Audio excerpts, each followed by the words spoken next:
우리가 지금까지 나눴던 거는 이겁니다. 뭐냐면 경건이에요, 경건. 과연 경건은 어떤 게 경건이냐라고 할 때 기독교 강요에서 끊임없이 말하는 건 이거예요. 칼빈이나 우리의 믿음의 선조나 아니면 성경에서 말하는 거는 경건은 하나님을 아는 것으로부터 시작한다 이거예요. 내가 하나님을 알 때 뭐가 나오냐면 그를 통해서 마음이 나옵니다. 우리는 이걸 중심이라고 했죠. 하나님이 어떠신 분인지를 알 때 내 마음에 그분은 참된 주권자다. 그분은 참된 통치자다. 그분은 전능하시다. 그분은 전지하시다. 그분은 완전한 이 땅을 만드신 창조주다. 그러면 그에 대한 마음과 중심이 생겨요. 그러면 그 마음과 중심을 통해서 뭐가 나오느냐? 행동이 나옵니다. 한마디로 내 중심의 마음에서 하나님에 대한 깊은 알들이 어떻게 해요? 행동 나오는 거예요. 어떻게 나올까요? 예배를 통해서, 때로는 찬양을 통해서, 기도를 통해서 수많은 신앙의 의무들이 우리에게 나와요. 그러니까 마음과 중심과 행동을 통해서 우리가 모든 예배나 찬양과 기도, 우리의 수많은 일들, 이게 뭡니까? 경건이에요. 그러니까 이 모든 게 경건일 때 경건이라는 건 하나님을 알지 못하고는 경건은 없어요. 그러니까 정말 중요한 건 하나님을 아는 겁니다. 하나님을 아는 걸 통하여서 그에 대한 하나님에 대한 마음과 중심, 행동, 경건이 나와요. 그러니까 이게 빠져버리면 칼빈은 뭐라느냐 나중에 이야기하겠지만 하나님을 모르면서 나오는 모든 것들은 미신이고 망상이다라고 똑같이 이야기합니다. 한마디로 미신이라고 하는 것은 내가 하나님을 모르면서, 망상이라는 것은 내가 꾸며낸 거거든요. 하나님을 모르니까 내가 꾸며낸 상상의 신들을 만들어내요. 그냥 그걸 뭐라냐? 망상이라고 합니다. 그래서 기독교 강요에서 제일 중요한 게 첫 번째인 게 하나님에 대한 알미 여러분에게 있어야 됩니다. 하나님을 알아야지 내 자신을 알 수 있어요. 하나님이 창조주라는 걸 알면 나는 피조물이라는 걸 알아요. 그러다 보니 하나님의 거룩함을 안다면 나는 그 거룩함 앞에 죄인임을 압니다. 그러니까 하나님을 알고 내가 사람이 어떤 것인지 알고 그에 대한 참된 경건이 나오는 거예요. 그게 우리가 지난주에 나왔던 1장, 2장이었어요. 그러면 이제 3장부터 5장은 뭐냐? 하나님을 안다. 근데 재밌는 게 있어요. 하나님 우리 스스로 알 수 있을까요? 하나님을 내가 신이 있구나. 그럼 내가 하나님을 안다. 하나님을 안다라고 할 때 그걸 내 스스로 알 수 있느냐? 알 수 있겠습니까? 우리 믿음의 선조는 뭐라느냐?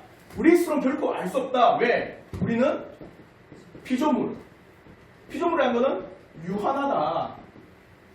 한마디로 무한한 하나님을 유한한 그릇에 담지 못한다는 거예요. 예를 들어서 태평양물을 그릇에 담을 수 있습니까?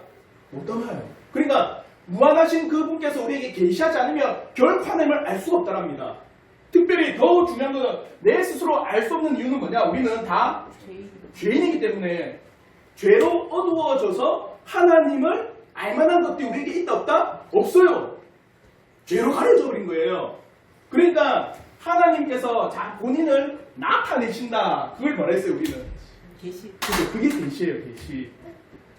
한마디로 우리가 내가 계시한다 이런 게 뭔가 미신적으로 막 예언하 이게 계시가 아니라 계시라고 하는 거는 하나님이 누구이신지를 나타내신 게 계시입니다.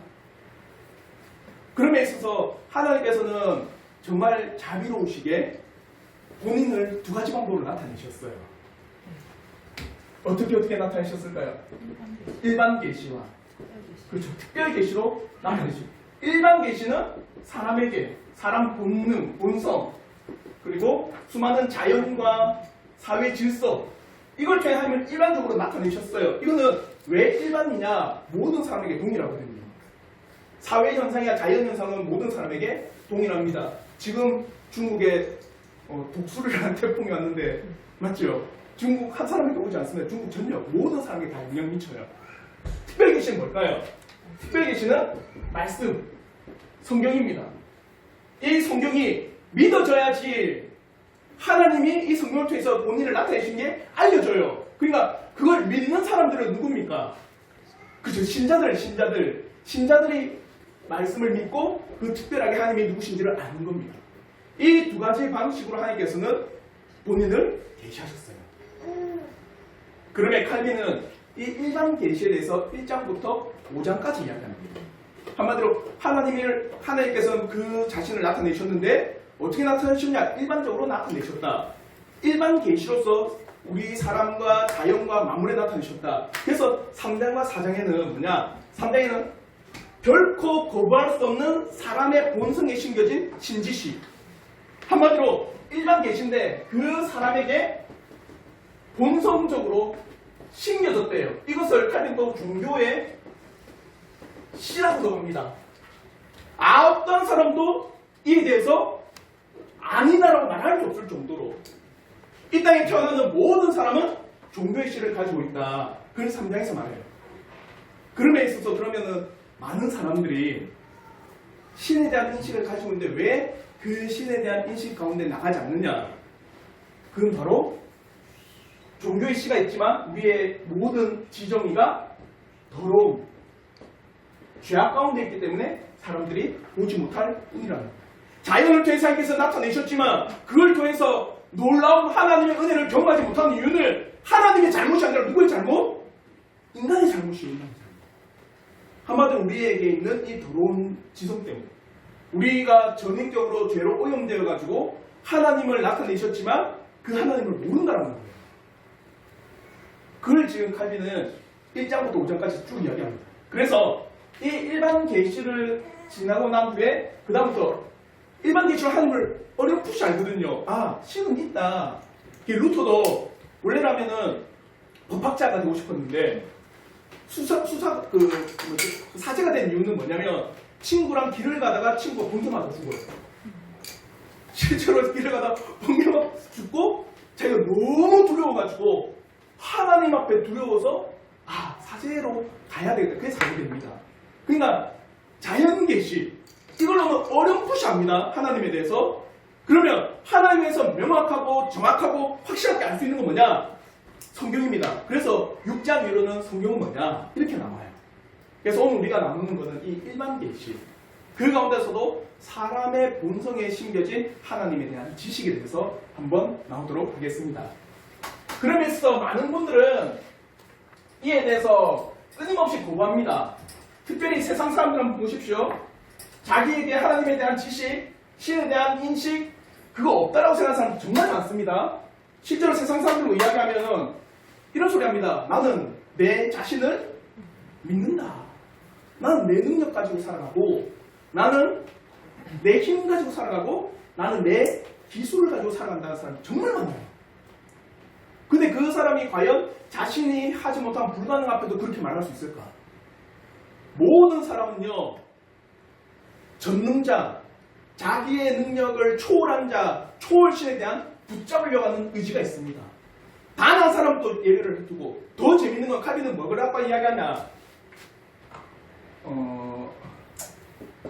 미개한 그 종족에게도 뭐가 있느냐?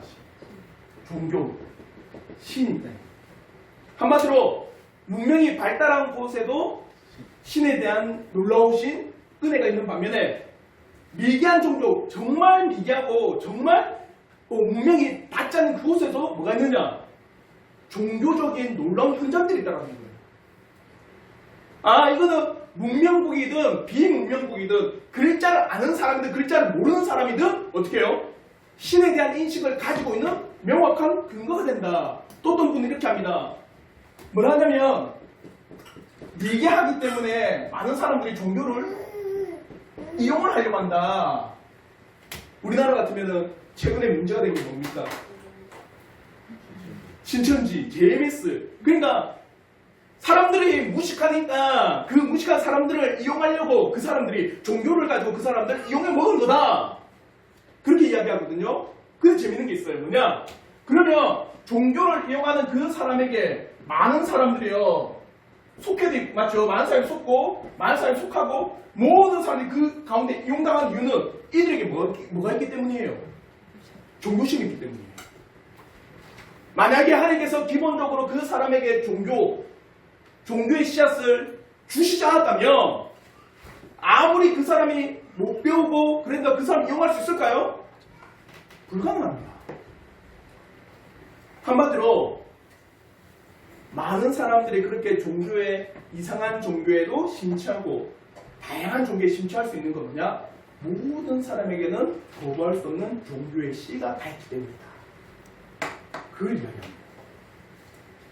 그래서 1장 3장의 1번 보면 본성적으로 심겨진 신에 대한 관념, 하나님이 인간에게 주신 내적 빛이다. 인간의 마음속에 본능적으로 신에 대한 지각이 존재한다고 합니다.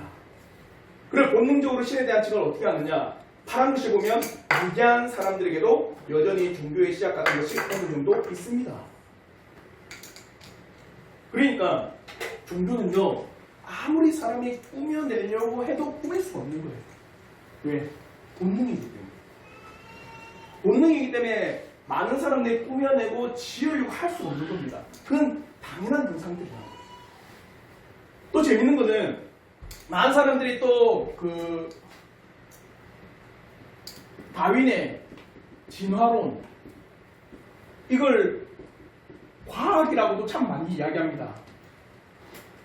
그래서 학생들이 대부분의 우리나라에서 배우는 과목 중에 생물 과목 중에 진화론을 다 배워요. 우리나라는. 근데 정말 재밌는 거는 과학이 뛰어난 미국 사회는요, 진화론뿐만 아니라 직접 설계론, 예전에는 창조론이었거든요. 그러니까 창조론을 딱 이야기하니까 많은 종교를 거부하는 사람들이 창조론은 성경에 기인한 거라서 이건 우리가 받아들일 수 없다 그래버리는 거거든요. 그러니까 그 이름을 바꿔서 뭐랬냐? 지적 설계론이다. 왜 지적 설계론이냐? 사람을 봐도 과연 이것을 만든 사람이 없을까? 이 만든 분이 없을까? 이렇게 위대한 발명품인 사람, 하물며 건축을 하더라도 뭐가 있어야 됩니까? 설계도가 있어야 되고, 건축을 하더라도 건축자가 있어야 되고, 수많은 건축을 짓기 위해서는 수많은 사람들의 지식이 있어야 돼요. 근데 사람은요, 건축물로 따지면요, 최상의 건축물입니다. DNA 하나 구조가 바뀌면요, 모든 게 우리는요, 선천적으로 장애를 가집니다. 한 세포 안에 2조 개 가운데 DNA가 있다 해요. 근데 그게 일렬로 정말 하나도 틀림없이 배열될 수 있다는 건요, 확률로 따지면요, 10의 38만 분의 1인가? 재밌는 거는 수학적으로 300만 분의 1은요, 확률로 0%로 봅니다. 근데 그보다 더 확률이 낮은 가운데 사람의 구조의 배열이 나타난대요. 그러면 다른 말로 해서 이 진화론을 통해서 사람들이 이것이 확실하다, 맞다, 이건 정확하다라고 알고 그들이 확실한 이유는 뭘까요? 모르는데도 믿는 거예요. 믿음은 어느 능력입니까? 종교 능력. 그러니까 진화론도 뭘까요? 종교. 모든 사람에게는 종교의 씨앗이 다 있어요. 거부할 수 없어요. 그래서 이번에 보면 제가 별표 교묘한 말로 종교를 통해 사람들을 속이는 일들을, 칼빈도 때로는 섬뜩하기만치 사람들의 마음을 굴복시키게 하기 위해서 종교를 이용하는 사람들이 있다는 것을 인정한다. 우리나라에 신천지나 JMS나 구원파나 통일교 같은 그런 수많은 온갖 오류의 종교들이 있는 것을 보면, 그러나 이러한 것도 바로 인간 안에 내재하고 있는 신존재의 근본적인 원인이 없으면 결코 할 수 없는 것이다. 사람에게 종교심이 없다면 과연 그들이 그 수많은 사람들을 오류 가운데 빠뜨릴 수 있느냐? 없다라는 거예요.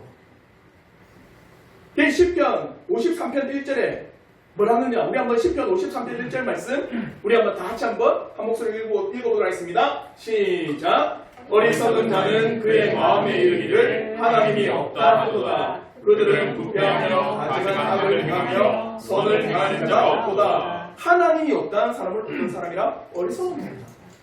그럴 수가 없다라는 거예요. 모든 사람에게는 종교의 씨앗이 심겨져 있기 때문에 어떠한 사람도 거부할 수 없는 게 신에 대한 인식이다. 그래서 제가 질문을 달았습니다. 그러면 왜 사람들이 신의 존재에 대해서 인정하지 않으려고 하는가? 왜일까요?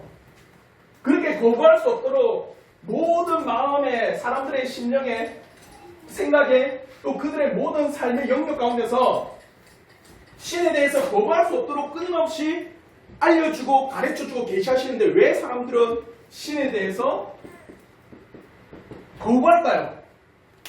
왜 거부할까요?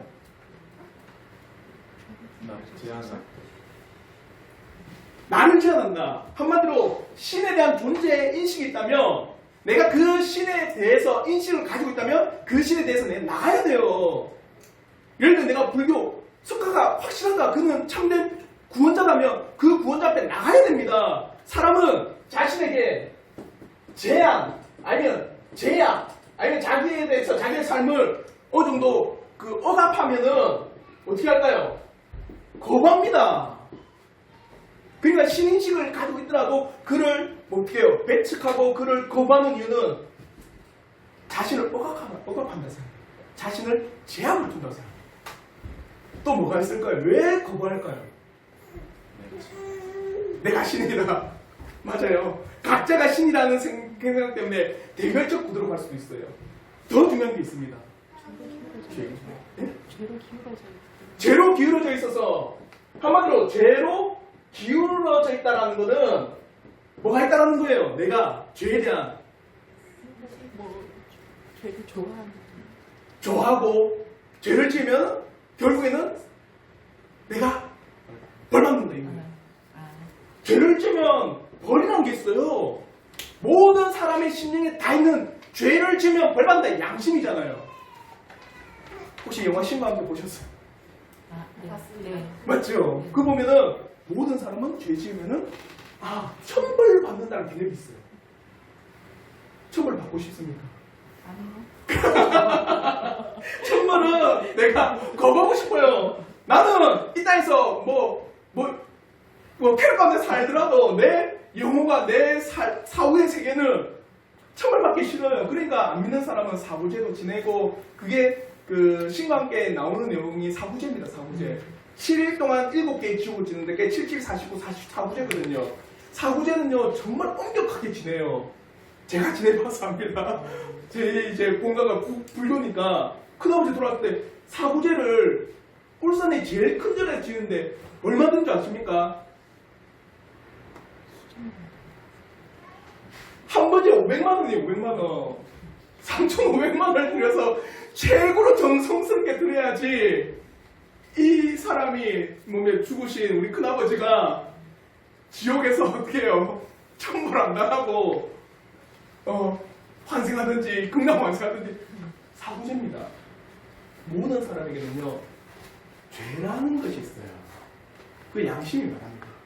그 양심에서 말하는 죄로 인해서 뭐예요? 벌이라는 게 있습니다. 그러니까 모든 사람이 신이라고 하는 존재를 거부할 수 있는 것은 벌입니다. 내가 이 땅에서 함부로 행하는 것 가운데서 벌이라는 것을 거부하고 싶어요. 그러니까 신이라고 하는 존재가 우리에게 놓여져 있는데도 불구하고 많은 사람들이 이에 대해서 별로 인식하기 싫어하고 고의적으로 칼빈은 그걸 말한 고의적이라고 합니다. 고의적으로 그것을 인식을 싫어하고 고의적으로 그걸 거부하는 이유는 자신에게 주어진 억압 그 자신에게 훗날 주어진 그 천벌에 대한 놀라운 개념들을 그들 스스로가 밀어내고 있다는 거예요. 그래서 사람들이 신에 대해서 인정을 하지 않으려고 합니다. 우리가 흔히 알듯이 과학자들이요 신에 대해서 거부하는 사람들이 많은 말 또 어떤 사람들이 있는 줄 아세요? 신에 대해서 받아들이는 사람이 더 많아요. 신기하게 과학자들이 우리가 할 수 있는 영역이 없거든요. 인간으로 살 수 있는 영역의 한계성 그 한계성을 초월한 초월성을 그 가운데서 인간의 이 유한함 가운데 무한성이 아니라고서는 결국 이 일들을 할 수 없다는 것. 그 앞에 인간의 한계성을 딱 두기 때문에 신에 대한 인식을 가지는 과학자들이 정말 많아요. 그에 대해서 이제 신에 대한 지각은 결코 없어지지 않는다. 그러니까 칼빈은 신에 대해서 아무리 거부해도 그들에게는요 본성적으로 심겨졌기 때문에 그들은 결코 거부할 수가 없습니다. 그에 대해서 결코 그들 스스로가 이 지각을 뭡니까? 신에 대한 인식에 나는 하기 싫어 할 수가 없다라는 거예요. 근본적으로 인간 안에 새겨진 것은 결코 없어지지 않습니다. 다른 말로 해서 우리 태어날 때마다 가지고 있는 사람들의 뭡니까? 보통 우리는 MBTI라고 하지만 MBTI 말고 기질. 본성적으로 가지고 있는 그 기질은 거의 안 바뀝니다. 그걸 개발하고 훈련했을 뿐이지 그 기질이요 나옵니다. 저 같은 경우도 저 사람이거든요. 저 같은 경우도 엄청 다혈질이거든요. 근데 이야기하다 보면 다른 많은 사람들이 다혈질인지 잘 몰라요. 조용조용 이야기하니까. 근데 어떨 때 딱 나오는 줄 아세요? 예? 운전할 때 운전 옆에서 깜빡이 안 켜고 딱 들어오면 와씨 이러면서 내가 당해볼래? 이런 마음이 그 다혈질적인 기질이요 안 바뀝니다. 그 본성적으로 신겨지면요 어떤 것도 바꿀 수 없어요. 그것을 뭡니까? 억제하고 그에 대해서 우리가 훈련하고 그에 대해서 좋은 방향으로 바꿀 뿐이지 그 본성적인 기질은요 바뀌지 않아요. 그래서 그 부흥학기획사에서 나온 구원론의 책에 보면 이런 말합니다. 구원받았다, 내가 거듭났다라고 하는 건요 우리의 본성적 기질이 바뀐 게 아니에요. 성향이 바뀌어버린 거예요. 성향이 뭐냐면 이 본성적 기질을 가지고 어디요? 세상을 향해 갔던 그 성향을 하나님께로 바꾼 겁니다. 기질은 똑같아요. 예를 들어 베드로 보십시오. 예수 믿기 전에도 다혈질이었어요. 근데요 예수 믿고 나서도 다혈질입니다. 베드로는요. 근데 그 성향이 어떻게 했어요? 예수 믿기 전에는 어부사는 자기의 삶의 중심으로서 생활을 했지만 예수 믿고 나서 어떻게 했습니까? 예수를 위한 다혈질적인 삶으로 바뀌는 거예요. 기질은 그대로인데 성향이 바뀌어버린 게 그게 뭡니까? 구원에 대해서 회심했다는 거예요. 결코 우리에게 심겨진 신지식은요 없어지지 않습니다. 그래서 제가 3장 결론을 이렇게 말합니다. 칼빈은 하나님에 대한 인식을 우리가 학교에서 배워야지만 아는 것이 아니다. 우리들 각자가 태어나면서부터 습득하고 나온 것이 어떤 인식이다? 하나님에 대한 인식이다. 그리고 잊어버리려고 애써도 결코 잊을 수 없는 사람의 본성에 가 있는 것이기 때문에 결코 사라지지 않는다. 그럼 이제 제가 질문을 드립니다. 신에 대한 인식, 하나님에 대한 인식이 사람이 태어날 때부터 가지고 있다면 과연 지혜로운 사람은 어떤 사람입니까? 알려고 하는 사람. 맞죠? 나에게 본성적으로 심겨져 있는 신에 대한 인식은 모든 사람이 다 가지고 있다면 정말 지혜로운 사람은요, 그 신은 누구일까? 그게 지혜로워요. 결국에는 그 신 앞에 우리가 어떻게 합니까? 나가기 때문에. 그걸 우리는 웨스트민스터 대요리입니다 1문에서 사람의 제일된 목적이라지만 그 목적은 우리가 지난주에 배웠던 게 뭡니까? End of man. 사람의 끝에는 뭐가 남느냐 이거예요. 그러니까 사람이 살아가면서 그 끝에 남는 것을 위해서 우리는 살아가는 겁니다. 오늘날 많은 사람들이 세상을 위해서 살아가는데 세상은 종말을 맞이하잖아요. 그러니까 그때는 끝날 때는 아무것도 안 남아요. 그 인생이 허무한 겁니다. 남지가 않거든요. 그런데 사람의 끝에 뭐가 남느냐? 사람의 끝에는 하나님이라는 존재가 있습니다. 하나님의 존재가 딱 버티고 있고 그 하나님의 내가 어떤 사람인지를 세우고 그 하나님 앞에 내가 나가는 게 영원히 남겠구나. 그러면 내 인생의 목적은 어디로 가야 된다? 하나님께 나가야 된다는 거예요. 그게 인생의 끝에 납니다. 그러니까 정말 지혜로운 사람은요, 이런 신에 대한 인식들, 하나님의 존재에 대한 인식이 있다면 과연 그는 누구인가를 아는 게 지혜로운 겁니다. 이게 엄청난 지혜죠.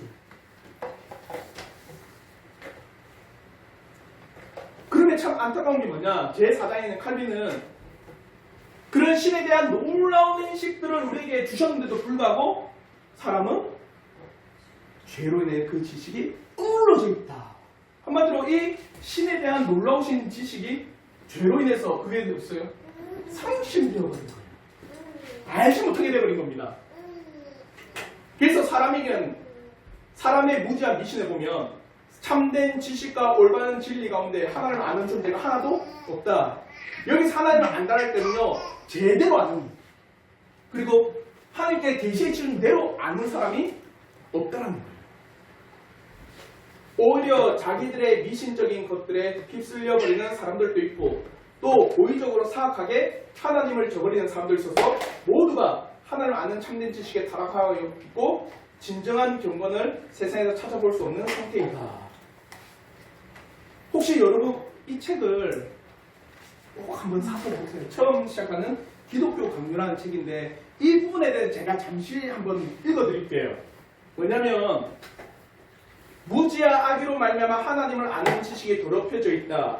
그러면서 종교의 씨앗이 부패한 결과 네 가지 헛된 양상이 나타난다. 한마디로 하나님에 대한 인식이 어떻게 해요? 가려져 버리고 우리가 잘못 알고 있으니까 그에 대해서 네 가지 양상으로 이게 부패한 게 나타난다는 거예요. 한마디로 신에 대해서, 하나님에 대해서 제대로 알아야 되는데 우리가 죄로 인해서 이게 가려져 버리니까 제대로 알지 못하는 거예요. 그게 네 가지 방향으로 나오는 겁니다. 첫째는 무지함으로 어떻게 해요? 외식하기도 하고, 그와 더불어 미신을 만들기도 하고, 망상을 만들기도 하고,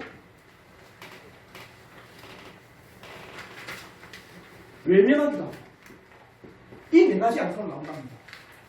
한마디로 미신이란 하나님에 대한 호기심과 헛된 상상력이 합쳐진 것으로 하나님을 아는 참된 지식과 아무런 상관없이, 그래서 사도 바울은 하나님을 알되 하나님을 영화롭게도 아니하며 감사하지 아니하고 오히려 그 생각이 황망하였으며 미련한 마음이 어두워졌다니 스스로 지혜에 따라 어리석게 되었다. 미신으로부터 뭡니까? 신에 대한, 하나님에 대한 올바른 알미, 죄로 인해 가려져 버리니까 그로 인해서 미신, 헛된 상상에 의해서 그 신들을 만들어내, 조잡하게 만들어내 미신에 불과한 그런 신을 나타냈다. 이게 예를 들어 한국교회의 심각한 문제입니다. 실제로 미신적인 요소들이 너무 많아요. 교회 안에. 그러니까 이게 뭐냐면 잘 보십시오. 신에 대해서 우리가 하나님에 대해서 올바른 지식을 가지고 있잖아요. 정말 좋습니다. 하나님에 대한 올바른 지식이 있다면 우리는 어떻게 할까요? 하나님에 대해서 안다. 내가 신에 대해서 안다고 하면은 그분 앞에 우리가 뭐 할까요? 회개하고 순종하며, 더 중요한 거는 그분이 나를 구원했음에 대해 감사로 예배드리겠죠.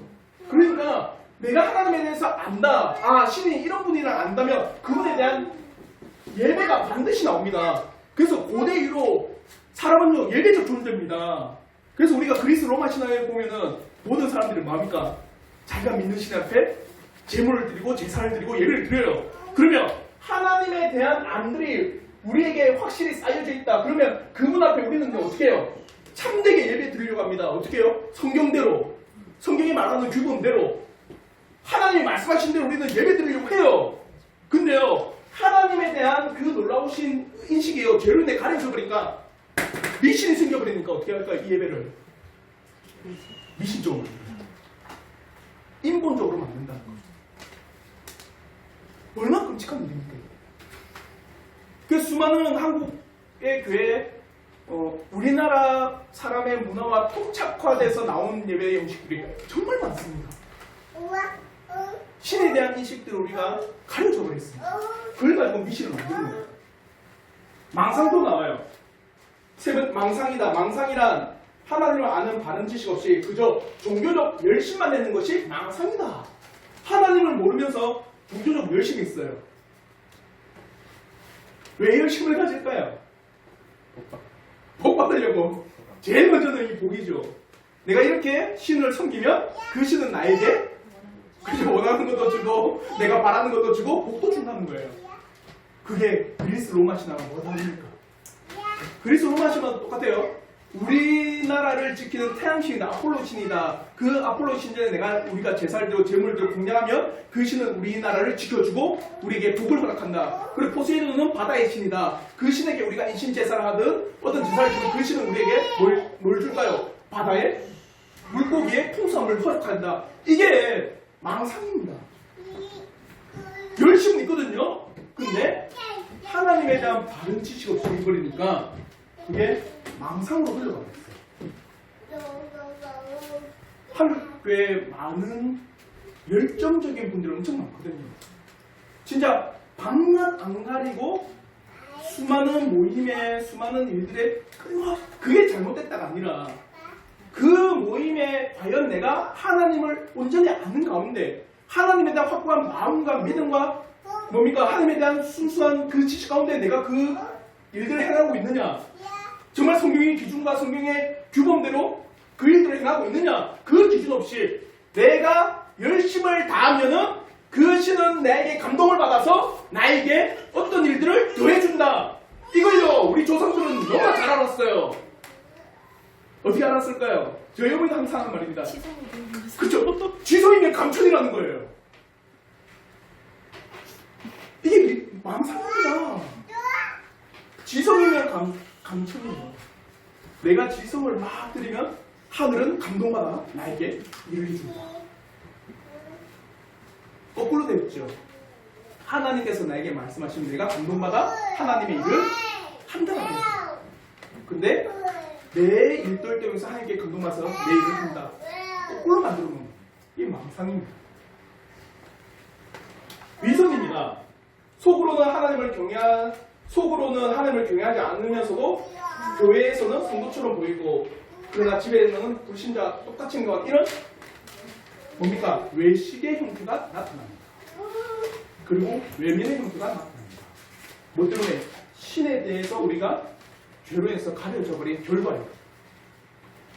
이게 끔찍한 거예요.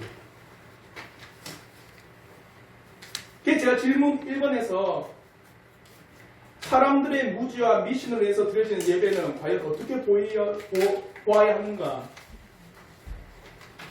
하나님 앞에 우리가 예배를 드린다 하지만 그게 성경의 기준에 부합하지 않고 성경에서 말씀하신 대로가 하지 않는 그 모습 가운데 우리가 예배를 드린 것을 과연 어떻게 봐야 되는가? 우리는 그 가운데서 가슴을 치셔야 됩니다. 그래서 우리가 지난주에 웨스트민스터 대요리문답 할 때 웨스트민스터가 어떻게 나오느냐 1943년부터 1949년까지 6년간에 걸쳐서 회의를 해서 1163번을 6년간에 걸쳐 있거든요. 151명의 목회자와 의원들이 그러면서 1945년에 나온 게 뭡니까? 예배 모범이에요. 예배를 어떻게 드려야 됩니까? 근데 오늘 한국 교회에서 예배 모범을 안 배워요. 위대한 그 놀라운 역사 현실에서 예배는 성경적으로 이렇게 드려야 됩니다. 예배는 이런 것입니다. 예배는 성경적으로 이런 요소가 있고 이런 뭡니까? 규범이 있고 예배는 이렇게 드려야 된다고 못 받았거든요. 근데 안 배워요. 놀라운 겁니다 이거는요.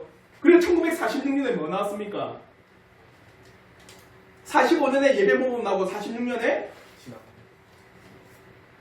장로교 정치가 나왔어요. 교회는 이렇게 다스려야 됩니다. 교회 직분은 이렇습니다. 그러니까 성경에서 말하는 대로 그 기준대로 그게 나왔어요. 우리는 그래서 작년에 예배 모범을 다 했습니다. 맞죠? 기억을 하나도 못하지만 우리 다시 할 거예요. 예배 모범. 우리 이거 평생 할 거예요. 예배 모범 거의 그 석 달에 걸쳐서 예배는 이렇게 드려야 된다. 그 안에는 예배는요 두 가지 핵심 요소가 있어요. 규정적 원리 그리고 대화의 원리가 있어요. 예배는.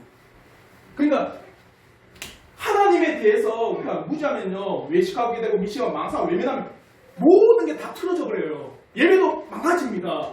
예배가 인본주의 흐르고 예배가요 이상하게 흐릅니다. 근데 성경에는 예배는 규정적 원리가 있고 대화의 원리가 있다고 못 받았거든요. 규정적 원리는 뭐냐? 예배의 요소들이에요. 이게 포함되어야 됩니다. 예배는 이게 있어야 됩니다. 이게 신약에 걸쳐서 끊임없이 우리가 예배를 드렸던 요소들을 말하고 있거든요. 그게 뭐냐면 말씀, 기도, 찬양, 그리고 헌상, 소위 말하면 봉헌을 올려드린 것, 그리고 성찬. 끊임없이 이게 나와요. 이게 예배 요소로서 이건 빠져서는 안 됩니다. 만약에 규정적 원리가 없다면 레위기가 없어야 됩니다. 레위기 보십시오. 얼마나 세세하게 각을 떠서 손가락, 엄지발가락에 바르며 문설주에 그 피를 발라서 그 뜬 각을 또 어떻게 태워야 되는지까지 읽으면 읽을수록 너무 세세하다. 이걸 다 지켜야 된다고 하나님이 말씀하셨어요. 근데 신약에 와서는 예수 그리스도를 통해서 그 모든 것이 간소화돼서 이렇게 예배적 요소를 놨거든요. 그하더라도 또 대화의 원리가 있습니다. 대화의 원리는 뭡니까? 하나님이 우리에게 말씀하시고 우리는 그 말씀에 반응하는 거예요. 반응한다. 그러니까 하나님이 나에게 말씀하시고 그 말씀에 나는 아멘으로 반응한 게 예배입니다. 단순히 그 시간을 채우는 게 아니에요.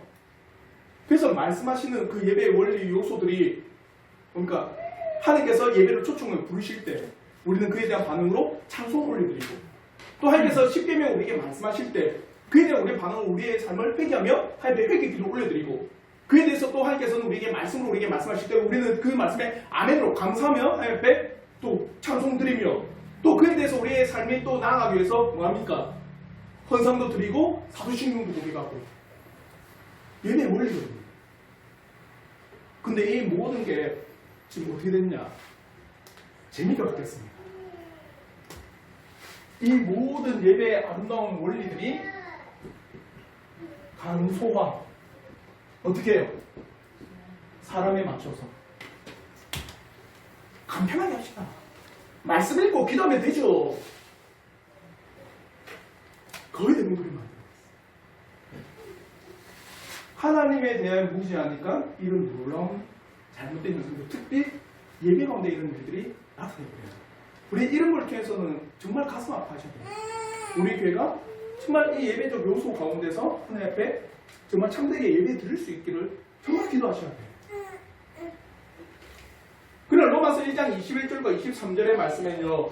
이에 대해서 그냥 하나님께서 분명히 우리에게 말씀하시는 거예요. 우리 한번 로마서 1장 21절과 23절 말씀 우리 한번 다 같이 한번 읽겠습니다. 시작. 하나님을 알되 하나님을 영화롭게도 아니하며 감사하지도 아니하고 오히려 그 생각이 거만하여지며 미련한 마음이 어두워졌나니 스스로 지혜 있다 하나 어리석게 되어 썩어지지 아니하는 하나님의 영광을 썩어질 사람과 새와 짐승과 기어다니는 동물 모양의 우상으로 바꾸었느니라. 이거예요.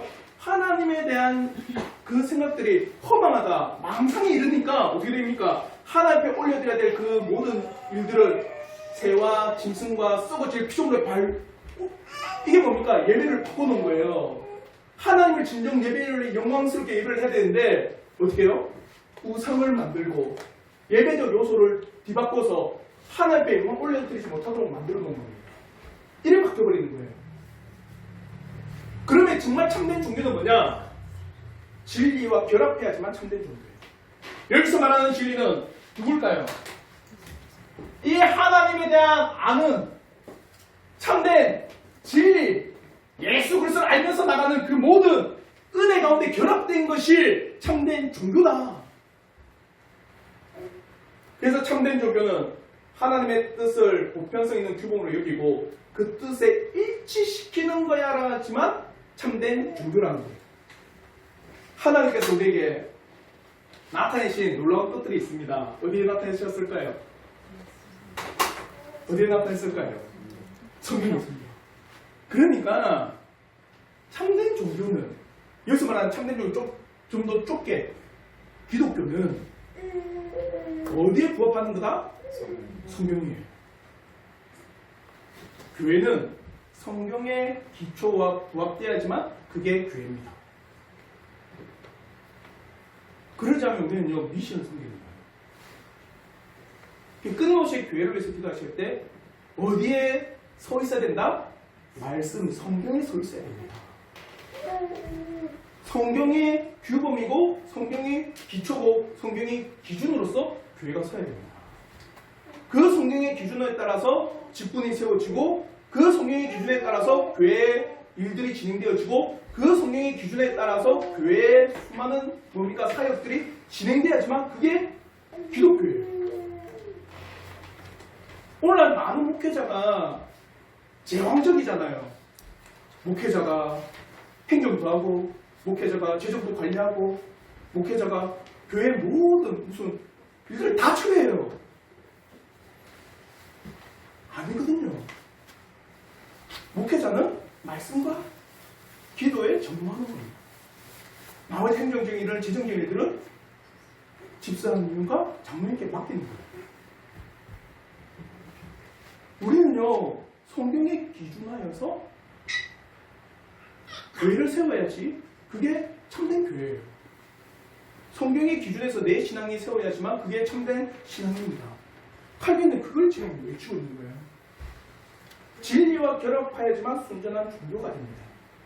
미신은 하나님께서 기뻐하시는 것으로 분명하게 지시하고 명하시는 것들을 멸시하거나 혹은 노골적으로 거부하는 것이 미신이다. 그러므로 제가 질문을 드렸습니다. 오늘날 교회의 예배가 어떠해야 할 것인가를 배울 수 있는가? 예배는 성경적으로 성경의 기준에 부합하여 예배를 드려야 됩니다. 그 외에 다른 모든 예배적 요소들은 성경의 기준에 부합하지 않으면 우리가 제거할 수 있어야 돼요.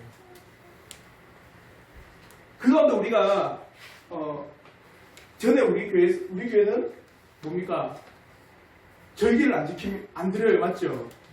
우리 교회는 절기가 없어요.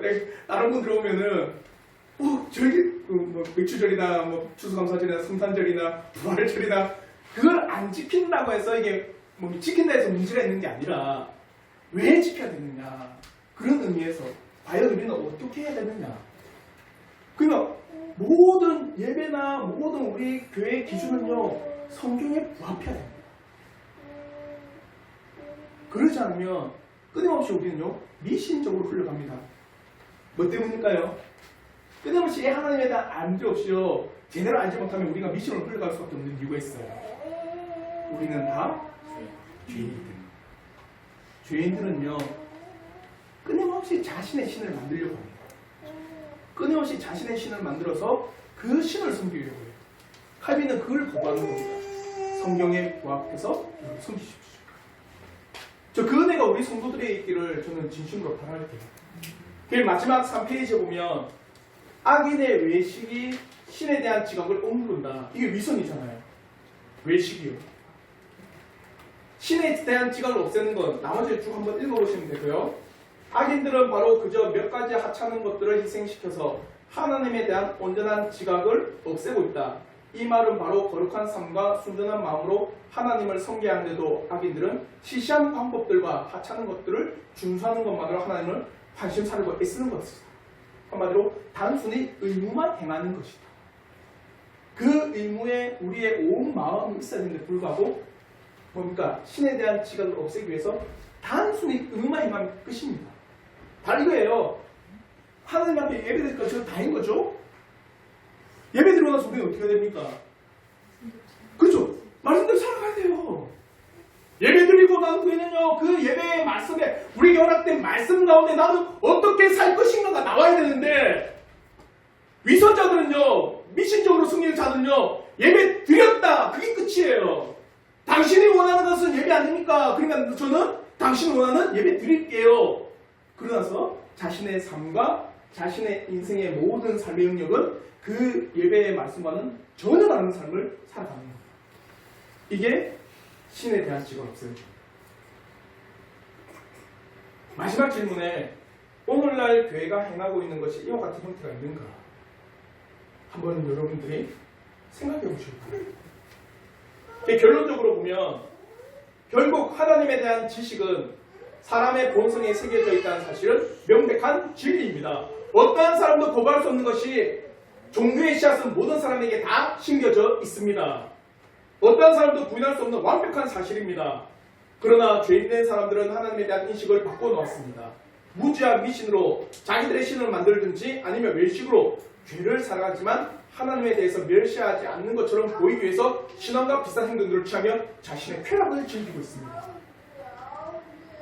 그러므로 이 사람에게 하나님에 대한 인식을 하나님께서는 분명히 새기셨어요. 거부할 수 없습니다. 이게 뭡니까? 하나님께서 우리에게 가르쳐주신 계시 일반 중에 사람의 본성이 새겨진 신지식입니다. 이와 더불어서 우리가 다음 주에 할 것은 이 우주 만물의 자연의 운행과 사회의 통치 가운데 하나님이 놀랍게 역사하실 현장들을 목격하게 함으로 신에 대한 인식을 허락하셨다. 어떤 사람도 그러니 하나님에 대한 인식, 신에 대한 존재 인식은 거부할 수 없도다. 그래서 로마서에 보면 바울은 핑계할 수 없다고 합니다. 어떤 사람도 하나님 앞에 핑계할 수 있는 사람은 없습니다. 사랑하는 성도 여러분, 하나님은 분명히 존재하십니다. 그러면 그 하나님의 존재하심 가운데 우리는 하나님이 어떠하신 분인지를 알고 그 앞에 참되게 예배를 드리려고 애쓰셔야 해요. 하나님에 대한 놀라운 진리 가운데 우리가 예배를 드리고, 그래서 우리 예배를 통해서 하나님께서 받으시고 내 삶이 예배의 말씀을 통해서 또 변화받고 말씀을 따라 살아갈 수 있는 사람들이 되셔야 됩니다. 그게 바로 기독교인, 그리스도인, 기독교 신자예요. 이 은혜가 있기를 주님의 이름으로 축원합니다. 질문은 없으시죠? 우리는 질문 같은 건 키우지를 않습니다. 우리 한번 이 시간에 또